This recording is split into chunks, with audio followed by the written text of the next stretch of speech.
Roja TV. Assalamualaikum warahmatullahi wabarakatuh. Alhamdulillahirabbil alamin, wassalatu wassalamu ala asrafil anbiya'i wal mursalin wa ala alihi wa ashabihi wa man tabi'ahum ihsanin ila yaumiddin, amma ba'd. Ikhwatal Islam, pemirsa TV Roja dimanapun Anda bisa menyimak siaran kami, insyaallah sesaat lagi kami akan hadirkan kajian ilmiah dalam format rekaman. Semoga bermanfaat. Kami yang bertugas mengucapkan selamat menyimak. Roja TV, saluran tilawah Al-Quran dan kajian Islam.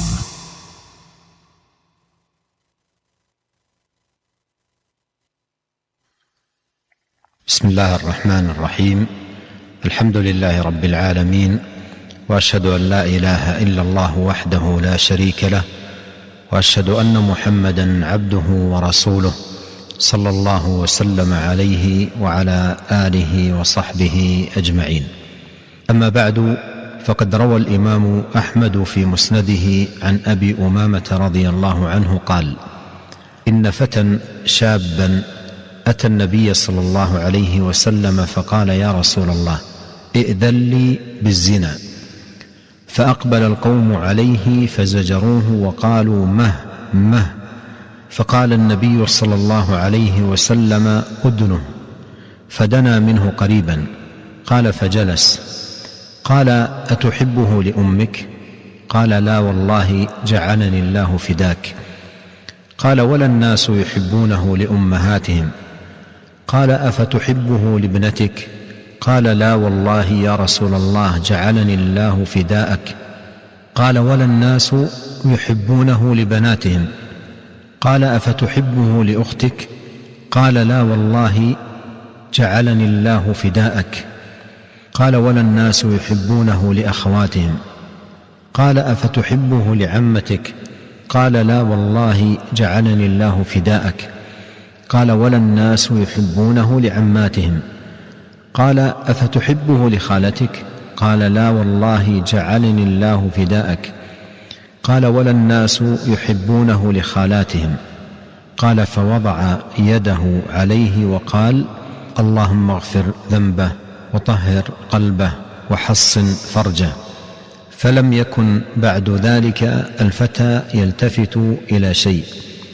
ورواه الطبراني وزاد: فاكره لهم ما تكره لنفسك وأحب لهم ما تحب لنفسك. إن هدي نبينا الكريم عليه الصلاة والسلام هو أعظم الهدي وأكمله وأسده وأقومه وأنفعه للعباد في كل أمر وفي كل مجال وفي كل باب. وما أحوج الناس إلى عودة صادقة إلى هديه عليه الصلاة والسلام وإلى معين سنته العذب لننهل من هداياته النافعة وإرشاداته العظيمة ولطفه وحكمته. وهذا حديث عظيم في معالجة آفة خطيرة وبلية عظيمة وجرم وخيم قد يتعرض للافتتان به والوقوع في حمأته كثير من الشباب، ولا سيما إذا كثرت الفتن وتنوعت مغريات الفساد. Bismillah, segala puji bagi Allah. Semoga salawat dan salam senantiasa tercurahkan kepada Nabi kita Muhammad sallallahu alaihi wasallam, juga kepada seluruh keluarga dan para sahabatnya. Imam Ahmad rahimahullah meriwayatkan dalam kitab musnadnya dari sahabat Abu Umamah radhiyallahu taala anhu, ia berkata, sungguhnya ada seorang pemuda mendatangi Nabi sallallahu alaihi wasallam dan berkata, "Ya Rasulullah, i'dzan li bizina." Wahai Rasulullah, izinkan aku berzina. Maka sahabat yang berada di situ kemudian marah dan berkata, "Ada apa ini? Ada apa ini?" Maka Nabi mengatakan, "Mendekatlah." Maka pemuda tersebut pun mendekat dan duduk di depan Nabi sallallahu alaihi wasallam. Maka Nabi bertanya kepadanya, "Atuhibbuhu li ummik?" Apakah engkau suka jika ibumu yang berzina atau dizinahi? Maka ia mengatakan, "Tidak. Demi Allah aku tidak suka." Maka Nabi mengatakan, walan nasu yuhibbunahu li ummahatihim, dan semua orang juga tidak suka ibunya dizinahi. Kemudian Nabi bertanya lagi, afatuhibbuhu li ibnatik, apakah kamu suka jika yang dizinahi adalah putrimu? Ia mengatakan, tidak, demi Allah ya Rasulullah, aku tidak suka. Maka Nabi mengatakan, juga seluruh manusia tidak suka untuk putri-putri mereka dizinahi. Kemudian Nabi bertanya lagi, afatuhibbuhu li ukhtik, apakah kamu suka jika yang dizinahi adalah saudari perempuanmu? Ia mengatakan, tidak, demi Allah ya Rasulullah. Maka Nabi mengatakan, juga seluruh manusia tidak mau saudari-saudari mereka dizinahi. Kemudian Nabi bertanya lagi, afatuhibbuhu li ammatik, apakah kamu suka jika saudari bapakmu yang dizinahi? Ia mengatakan, tidak, demi Allah ya Rasulullah. Maka Nabi mengatakan, juga seluruh manusia tidak mau saudari-saudari bapak mereka dizinahi. Nabi bertanya lagi, afatuhibbuhu li khalatik, apakah kamu suka jika saudari ibumu dizinahi? Ia mengatakan, tidak, demi Allah ya Rasulullah. Maka Nabi mengatakan, juga seluruh manusia tidak mau jika saudari-saudari ibu mereka dizinahi. Kemudian Nabi SAW meletakkan tangannya di dada pemuda tersebut dan mendoakan, Allahumma gfir dzambah wa tahhir qalbah wa hassin farjah. Ya Allah, ampunilah dosanya, sucikan hatinya, dan jaga kemaluannya. Maka setelah itu pemuda itu tidak pernah melihat sesuatu apapun lagi.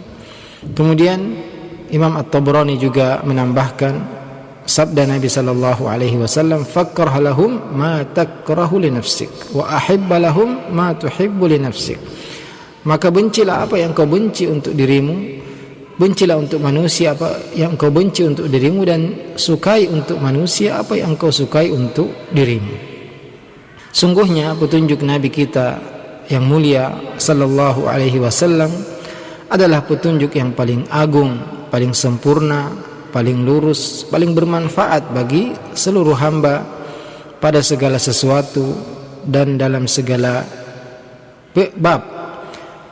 Dan manusia sangat butuh untuk benar-benar kembali kepada petunjuk Nabi sallallahu alaihi wasallam, mengambil dari sumbernya yang masih bersih, mengambil petunjuk-petunjuknya yang bermanfaat dan wejangan-wejangannya yang sangat agung tentang kelembutannya, juga hikmah Nabi sallallahu alaihi wasallam dalam berdakwah.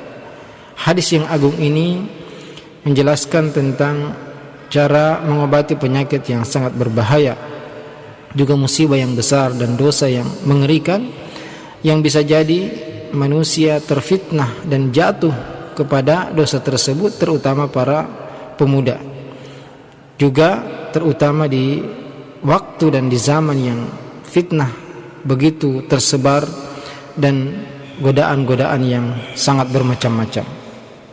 لنتأمل هذه الحادثة العجيبة والقصة المؤثرة. شاب يأتي إلى مجلس النبي عليه الصلاة والسلام وبحضور أصحابه الكرام ويطلب من النبي صلى الله عليه وسلم أن يأذن له بالزنا، وهو يعلم خطورة الأمر، لكن نفسه فيها شهوة ملتهبة ثائرة متأججة، فقالها صراحة: يا رسول الله ائذن لي بالزنا. فغضب الصحب الكرام وزجروه ونهروه وأسكتوه، فقال لهم النبي صلى الله عليه وسلم: ذروه. وطلب من الفتى أن يدنو منه. وتأمل رفق النبي صلى الله عليه وسلم ما أعظمه، وحلمه وأناته ولطفه ورحمته وحسن نصحه صلوات الله وسلامه عليه. فدنا الفتى وجلس بين يدي خير معلم صلى الله عليه وسلم.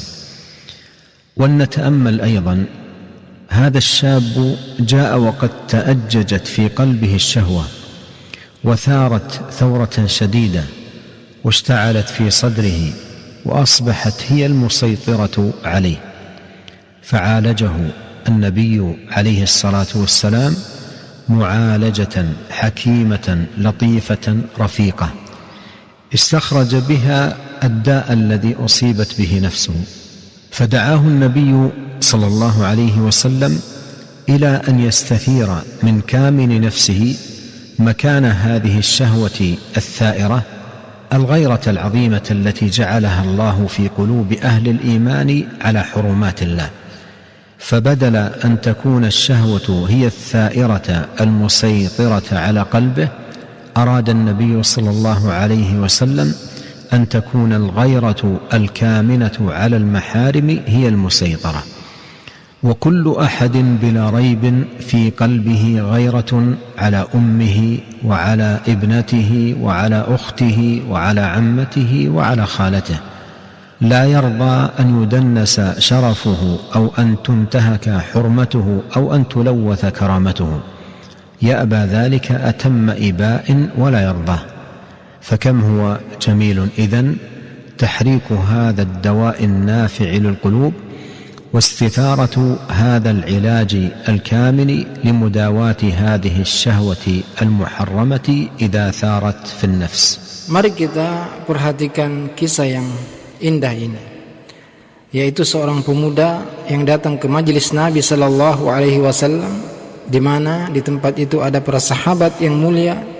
Kemudian pemuda tersebut meminta kepada Nabi sallallahu alaihi wasallam untuk diizinkan berzina.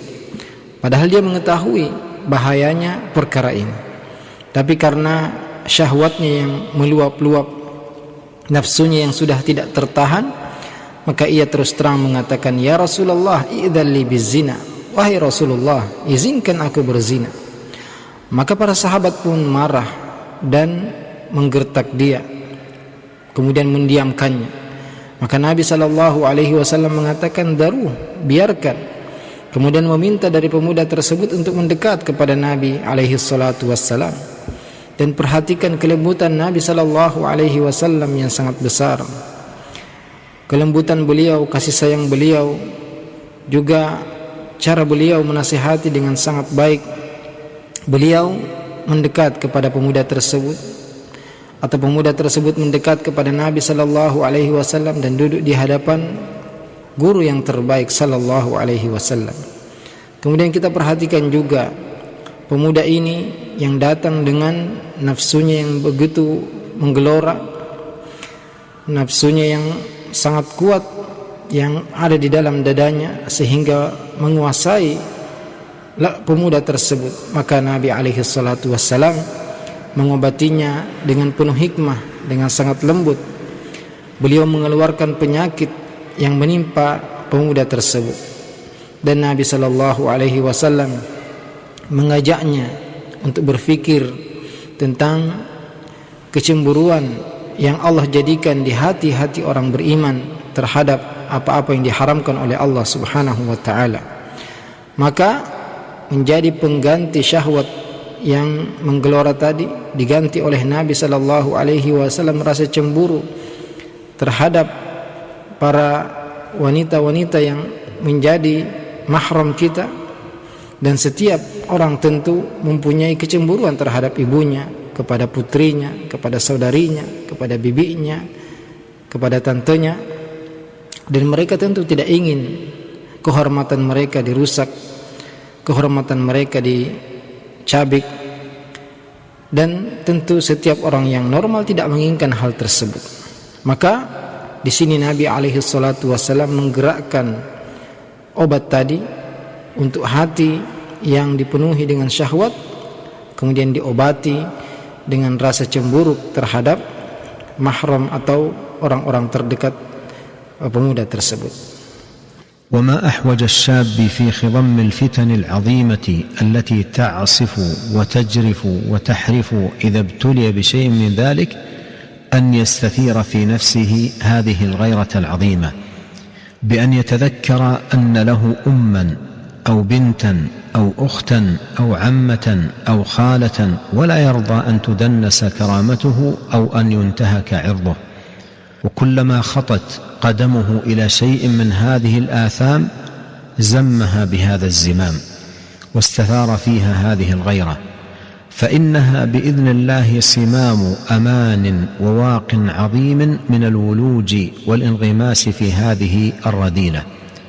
وليس هذا الأمر في الزنا وحده، بل وفي كل مقدماته وأسبابه.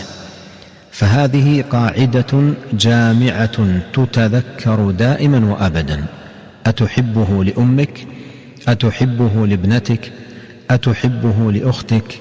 أتحبه لعمتك؟ أتحبه لخالتك؟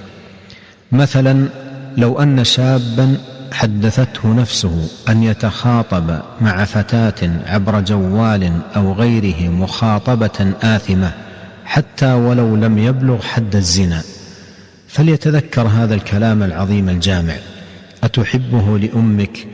أتحبه لابنتك؟ أتحبه لأختك؟ أتحبه لعمتك؟ أتحبه لخالتك؟ فإن كل إنسان شريف كريم النفس سليم الطبع لا يرضى شيئا من ذلك، لا يرضى أن يكون لابنته أو أخته أو عمته أو خالته شيء من ذلك، أن يستدرجها شاب أو يستثير فيها عاطفة آثمة. ثم أولئك الآثمون الذين استغلوا هذه الأجهزة الحديثة وأخذوا من خلالها يورطون بعض الفتيات ويستدرجون بعض البنات ويبتزون بعض الغافلات عبر خطوات وخطوات. ألا يتذكر هؤلاء هذا الحديث العظيم عن النبي الكريم عليه الصلاة والسلام؟ Sungguh seorang pemuda di tengah fitnah yang sangat besar seperti ini, mereka sangat butuh untuk menghadirkan atau mengingat, membangkitkan dalam dirinya kecemburuan yang agung ini, yaitu mengingat bahwasanya ia juga punya ibu, punya putri, punya saudari, punya bibi, punya tante, yang tentu ia tidak suka untuk dirusak kehormatannya. Maka setiap ia melangkah untuk melakukan satu dari perbuatan dosa ini, ia menahannya dengan mengingat hal-hal tersebut. Ia ingat bahwasanya ia juga punya rasa cemburu, karena dengannya, dengan izin Allah, akan menjadi kunci keamanan dan penghalang seorang terjatuh kepada perbuatan hina ini. Dan ini bukan hanya dalam perkara zina, tapi semua yang mendekatkan kepada perbuatan zina, sebab-sebab zina ini merupakan kaidah umum, yaitu seorang mengingat sabda Nabi sallallahu alaihi wasallam, "Atuhibbuhu li ummik?" Apakah engkau suka untuk ibumu? "Atuhibbuhu li ibnatik?" Apakah engkau suka jika itu dilakukan kepada putrimu? "Atuhibbuhu li ukhtik?" Apakah engkau suka jika dilakukan kepada saudarimu?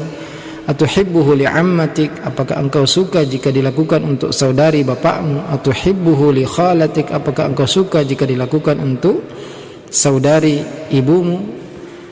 Maka seorang pemuda, jika ia terfikir untuk berbicara dengan seorang wanita, baik itu melalui HP atau selainnya, dengan kata-kata yang penuh dosa, meskipun tidak sampai kepada perbuatan zina, maka hendaklah ia mengingat wasiat Nabi sallallahu alaihi wasallam. Ia ulang-ulang, "Atuhibbuhu li ummik?" Apakah engkau suka jika dilakukan kepada ibumu? Apakah engkau suka jika dilakukan kepada putrimu? Apakah engkau suka jika dilakukan kepada saudarimu, kepada bibimu? Karena tentu semua manusia yang mulia, yang tabiatnya masih normal, tidak menyukai hal tersebut. Tidak suka untuk dirusak kehormatan putrinya, saudarinya, bibinya, ibunya. Ya.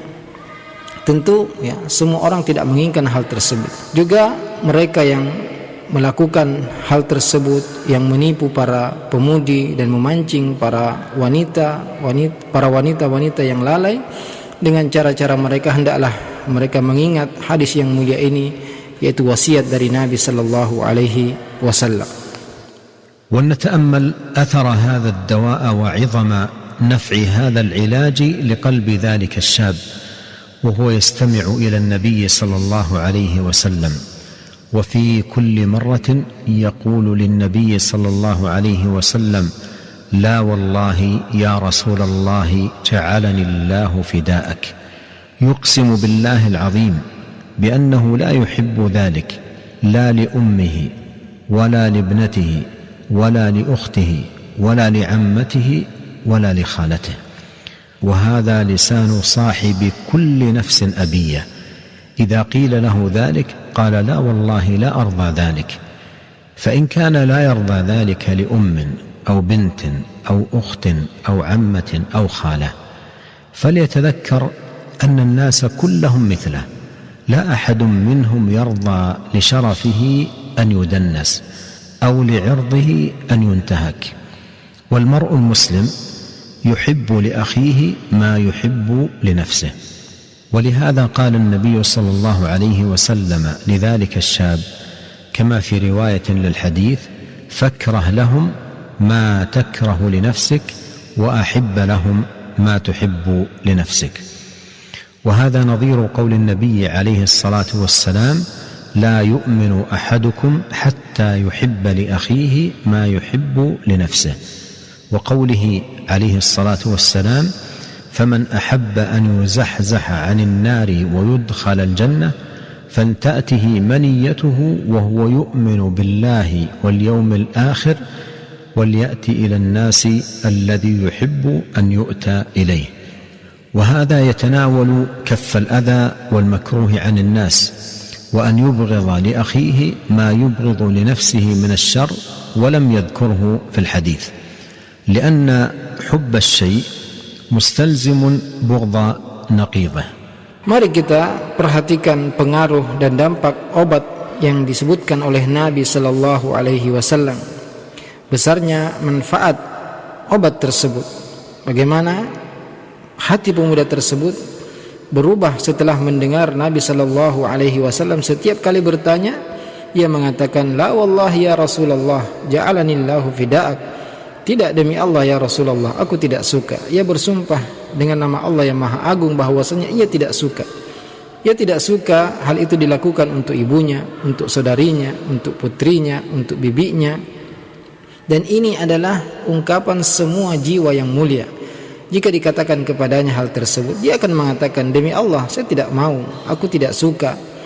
Jika ia tidak suka hal itu dilakukan untuk ibunya atau putrinya atau saudarinya atau bibinya, maka hendaklah dia mengingat bahwasanya seluruh manusia juga tidak menyukai hal tersebut, tidak ingin kehormatannya dirusak. Dan seorang muslim tentu harus menyukai apa yang ia sukai. Dia harus menyukai untuk saudaranya apa yang ia sukai untuk dirinya. Berdasarkan sabda Nabi sallallahu alaihi wasallam dalam hadis ini, fakrah lahum ma takrahu li nafsik wa ahibba lahum ma tuhibbu li nafsik. Bencilah untuk mereka, untuk manusia apa yang kau benci untuk dirimu, dan sukailah untuk manusia apa yang kau sukai untuk dirimu. Ini sama dengan sabda Nabi sallallahu alaihi wasallam, la yu'minu ahadukum hatta yuhibba li akhihi ma yuhibbu li nafsihi. Tidak beriman salah seorang di antara kalian sampai ia menyukai untuk saudaranya apa yang ia sukai untuk dirinya. Juga sabda Nabi alaihi salatu wassalam, faman ahabba an yuzahzah 'anil nar wa yadkhulul jannah falta'tihi maniyatuhu wa huwa yu'minu billahi wal yawmil akhir wal ya'ti ilan nas alladhi yuhibbu ay yu'ta ilaih. Maka barang siapa yang ingin dijauhkan dari neraka, dimasukkan ke dalam surga, maka hendaklah ketika ia meninggal ia beriman kepada Allah dan hari akhir, dan hendaklah ia mendatangi manusia sebagaimana yang ia sukai ia didatangi. Demikian juga ini mencakup menahan gangguan dari manusia dan tidak menyukai untuk saudaranya apa yang ia tidak sukai untuk dirinya dari keburukan, meskipun tidak disebutkan dalam hadis, karena mencintai sesuatu mengharuskan membenci dari lawannya. قال الحافظ ابن رجب رحمه الله: فينبغي للمؤمن أن يحب للمؤمنين ما يحب لنفسه ويكره لهم ما يكره لنفسه، فإن رأى في أخيه المسلم نقصا في دينه اجتهد في إصلاحه.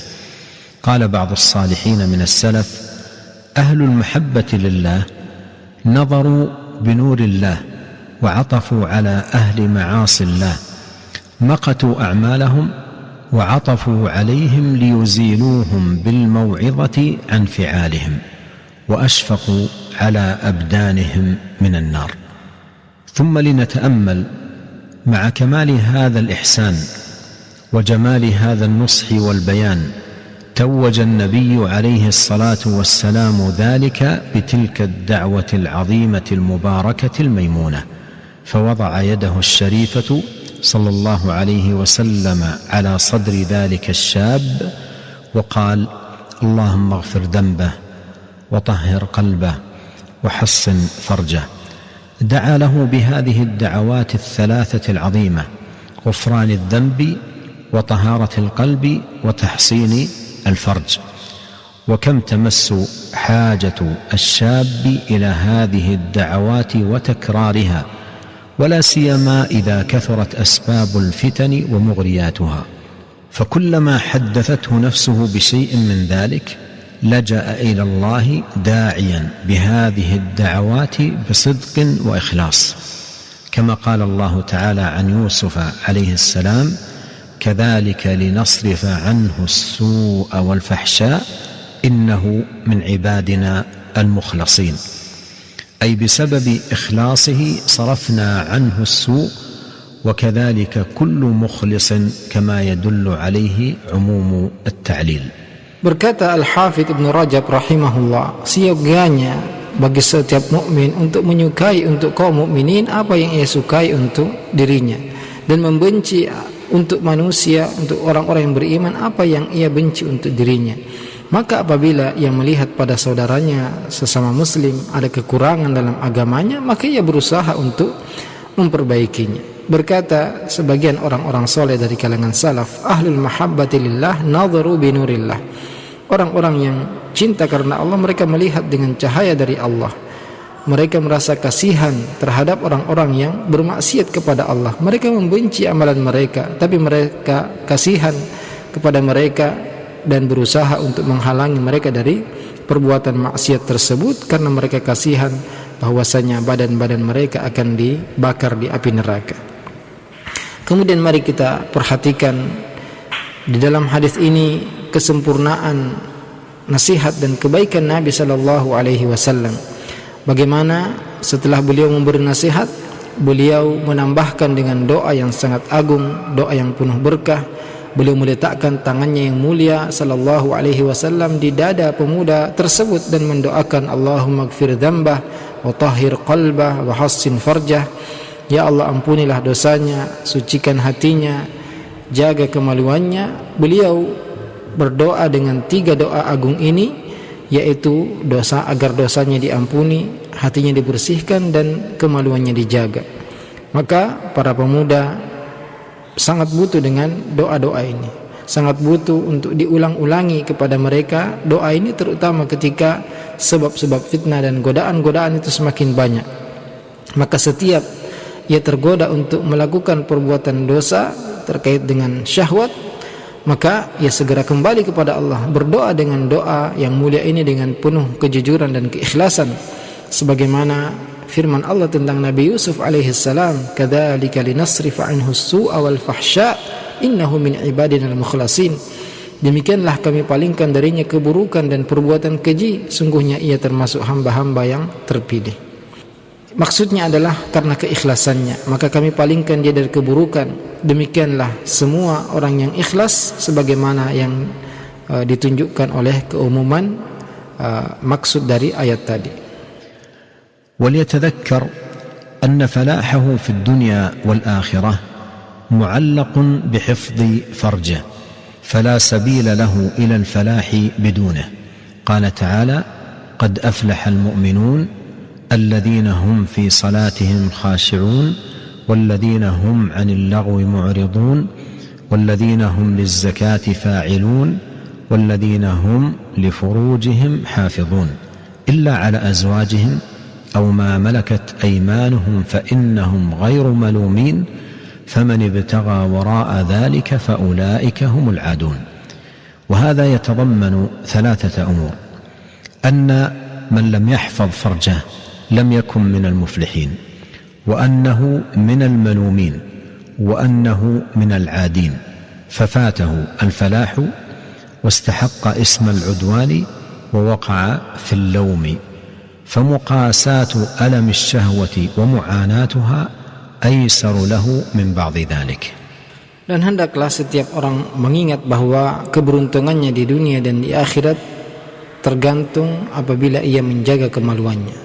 Karena tidak ada jalan menuju keberuntungan kecuali dengan hal tersebut. Allah Ta'ala berfirman, qad aflahal mu'minun, sungguh beruntung orang-orang beriman, alladzina hum fi salatihim khashi'un, yaitu mereka yang khusyuk dalam salatnya. Walladzina hum 'anil lagwi mu'ridun, dan orang-orang yang berpaling dari perbuatan sia-sia. Walladzina hum lizzakati fa'ilun, dan mereka menunaikan zakatnya. Walladzina hum li furujihim hafizun, dan mereka yang menjaga kemaluan-kemaluannya. Illa ala azwajihim aw ma malakat aymanuhum fa innahum ghairu malumin, kecuali kepada istri-istri mereka, pasangan-pasangan mereka atau budak-budak mereka, maka itu tidak tercela. Faman ibtagha wara'a dzalika faulaika humul adun, maka barang siapa yang mencari selain itu, mereka itulah orang-orang yang melampaui batas. Dalam ayat ini disebutkan 3 perkara, yaitu barang siapa yang tidak menjaga kemaluannya, maka dia tidak termasuk orang yang beruntung, dia termasuk orang yang tercela, dan dia termasuk orang yang melampaui batas. Maka ia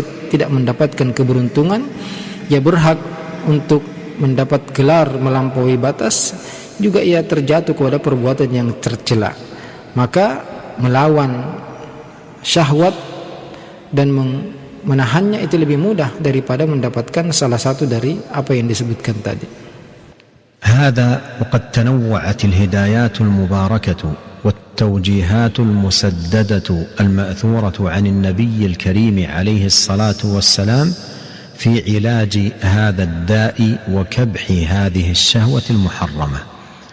وأعظم ما جاء في ذلك كلمته العظيمة البليغة التي قالها عليه الصلاة والسلام في خطبته الجامعة يوم خسفت الشمس، فإنه عليه الصلاة والسلام خطب الناس على إثر صلاته ذلك اليوم خطبة عظيمة جامعة. ومما قال فيها عليه الصلاة والسلام: يا أمة محمد، والله ما من أحد أغير من الله أن يزني عبده أو تزني أمته. متفق عليه من حديث أم المؤمنين عائشة رضي الله عنها.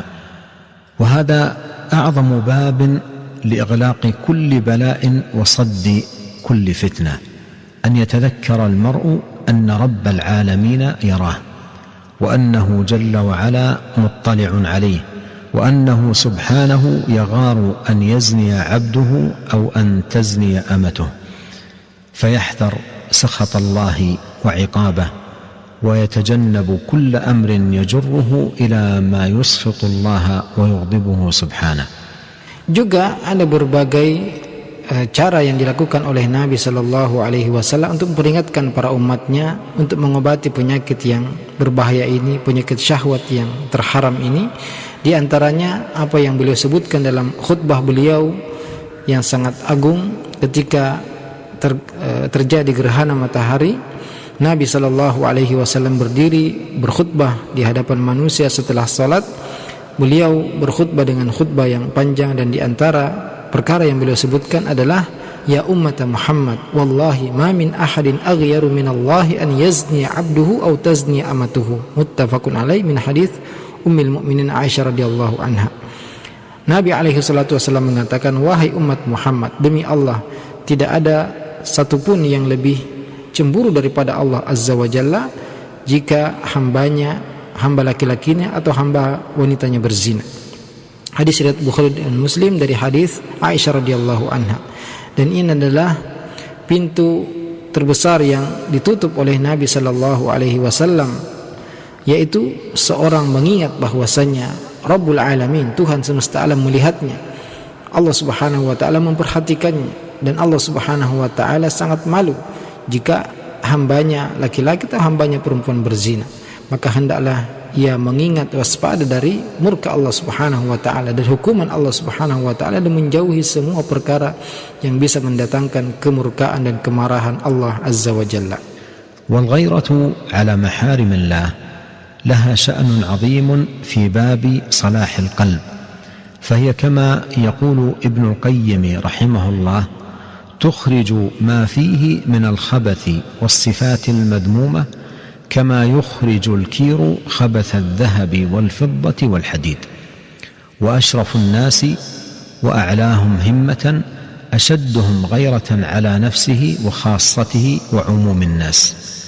هذا وإن من الخير العظيم للمرء أن يقف مع هدايات السنة ودلائلها المباركات ليداوي بها أدواء نفسه وأسقام قلبه وما قد يقع فيه من انحراف وزلل، ليهدى إلى أقوم السبل ويوقى من غوائل النفس وكوامن مكائدها. نسأل الله عز وجل أن يهدينا أجمعين إليه صراطا مستقيما، وأن يوفقنا للزوم سنة النبي الكريم صلى الله عليه وسلم، وأن يجنبنا منكرات الأخلاق والأهواء والأعمال والأدواء، إنه سميع قريب مجيب. وصلى الله وسلم على عبده ورسوله نبينا محمد وآله وصحبه أجمعين، والسلام عليكم ورحمة الله wabarakatuh.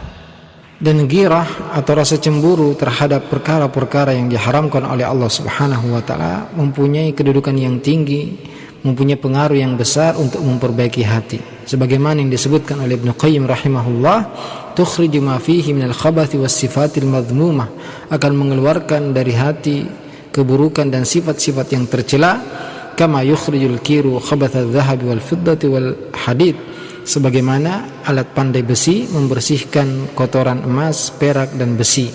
Wa asyrafun nasi wa a'lahum himmatan ashadduhum ghiratan ala nafsihi, dan manusia yang paling mulia, yang paling tinggi kedudukannya adalah yang paling girah, paling tinggi kecemburuannya terhadap dirinya, terhadap keluarganya dan seluruh manusia.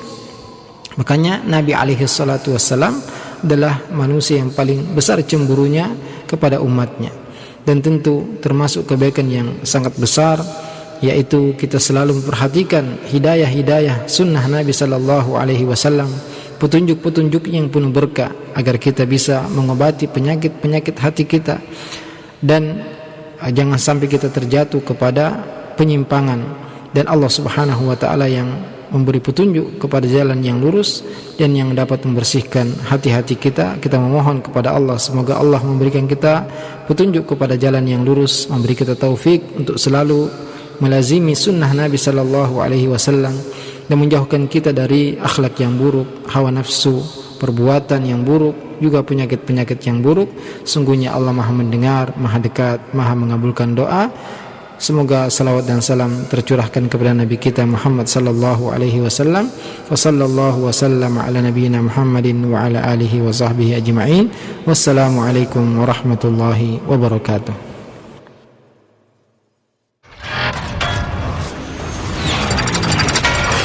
Roja TV. Ikhwatal Islam, azakumullah, pemirsa TV Roja dimanapun Anda berada. Demikianlah program acara dalam format rekaman yang kami hadirkan ke layar kaca Anda. Semoga bermanfaat. Kami yang bertugas mohon pamit undur diri. Wassalamualaikum warahmatullahi wabarakatuh.